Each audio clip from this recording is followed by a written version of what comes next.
I woke up at exactly 3:17 a.m. because something was moving under my skin, not on my arm, inside it. A slow crawling feeling, like tiny fingers pressing from beneath the flesh, trying to write something.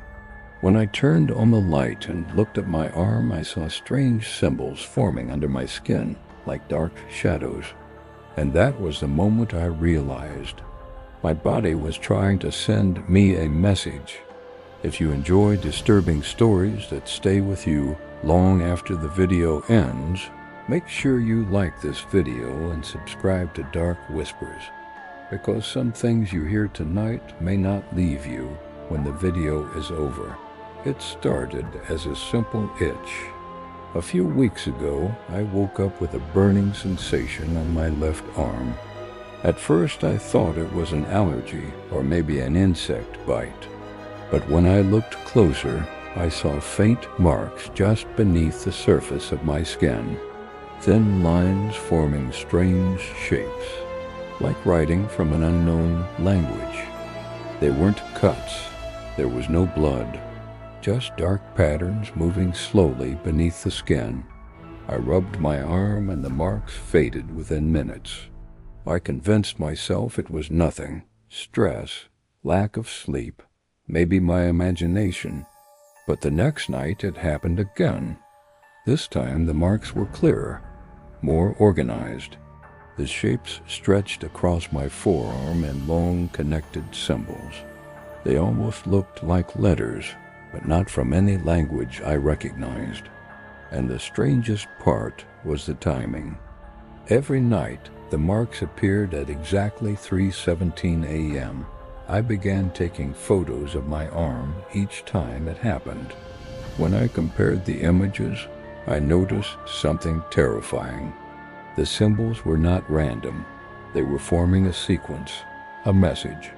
Each night, the writing grew longer, spreading slowly across my arm like invisible ink rising to the surface. The feeling that came with it was worse than pain. It was pressure, a deep pushing sensation from inside my body, like something trying to communicate from beneath the skin. I stopped sleeping, but exhaustion always won, and whenever I slept, the writing continued. Soon the marks began appearing during the day, faint shadows beneath my skin, visible only in certain light. I felt constantly watched, constantly aware of something moving inside me. I finally went to see a doctor. He examined my arm carefully, checking for infections, allergic reactions, nerve damage. He found nothing. The skin was perfectly healthy. I showed him the photos. His expression changed. He told me he had never seen anything like it before. He referred me to a specialist. The specialist ran more tests, blood tests, skin scans, even neurological exams. Everything came back normal. But by then, the writing had spread past my wrist and toward my shoulder. The symbols were becoming more structured, more deliberate, as if whatever was writing them was learning. One night I woke to a stronger sensation than before. Not just my arm this time. Something moved beneath the skin of my chest, tracing slow patterns across my ribs.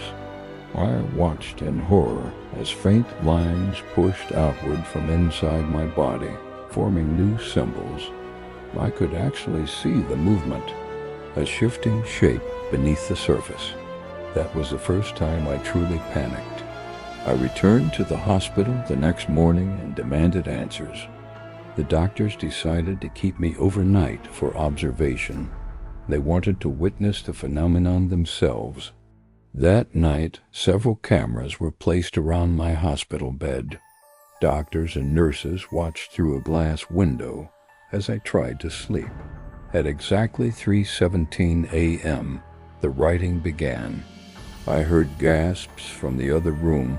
The cameras recorded everything. The skin on my arm shifted slowly, forming clear symbols, while my body remained completely still, no external force. no visible cause, just movement from within. The hospital staff seemed disturbed, but they remained professional. They recorded the patterns and called in a linguistic expert to analyze the symbols. Days passed while they studied the writing. Meanwhile, the sensations inside my body grew stronger.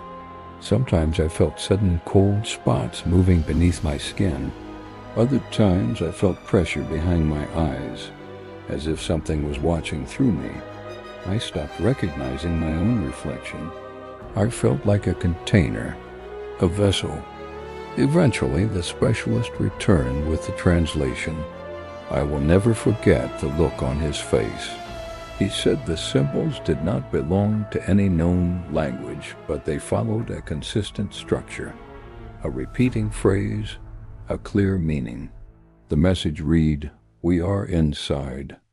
I laughed when he told me, not because it was funny, because it confirmed what I had already begun to fear. The writing didn't stop after that. It changed. The message evolved night after night. The symbols spread across my chest, my back, even the palms of my hands.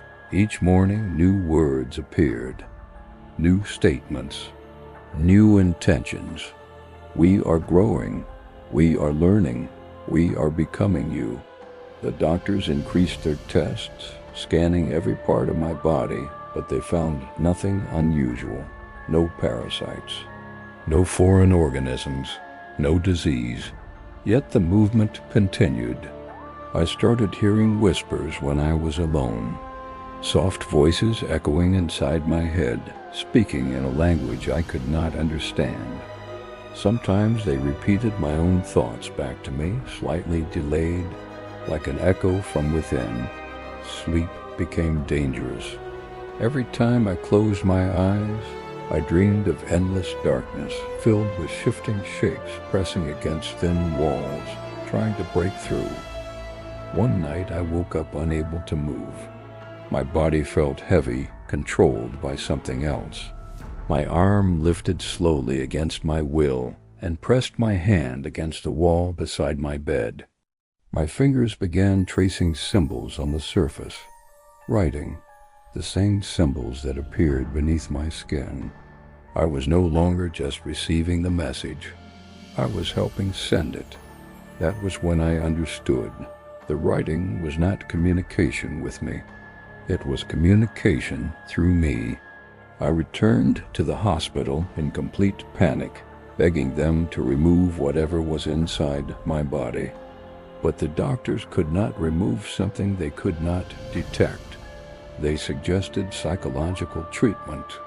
They said the symptoms might be stress-induced hallucinations, but hallucinations do not leave physical marks. Hallucinations do not write.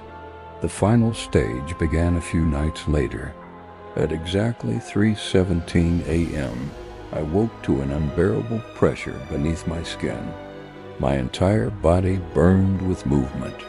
The writing spread across my neck and toward my face. I ran to the mirror. Faint symbols were forming beneath the skin of my cheek, slowly shaping themselves from inside. My reflection stared back at me, but something about the expression felt wrong, unfamiliar. As I watched, my lips moved slightly, not by my choice. A whisper escaped my mouth and a voice that did not feel like mine. "We are ready." The sensation stopped instantly after that. The writing faded. For the first time in weeks, my skin became completely normal again. No marks, no movement, no pain. Everything was silent. The doctors called it recovery. They said the episode had passed. But something changed inside me after that night. My thoughts felt different, clearer, faster. Sometimes I know things before they happen. Sometimes I feel emotions that don't belong to me. And occasionally, when I pass a mirror, my reflection smiles a moment too late. Yesterday morning, I woke up and checked my arm out of habit. There was no writing. Only one small mark remained on my wrist, a single symbol. The specialist translated it for me today. It means door, and sometimes late at night I feel that same crawling sensation beneath my skin again. Not writing this time, but knocking from the inside. Welcome to Dark Whispers, where the stories are not outside you. They are already within.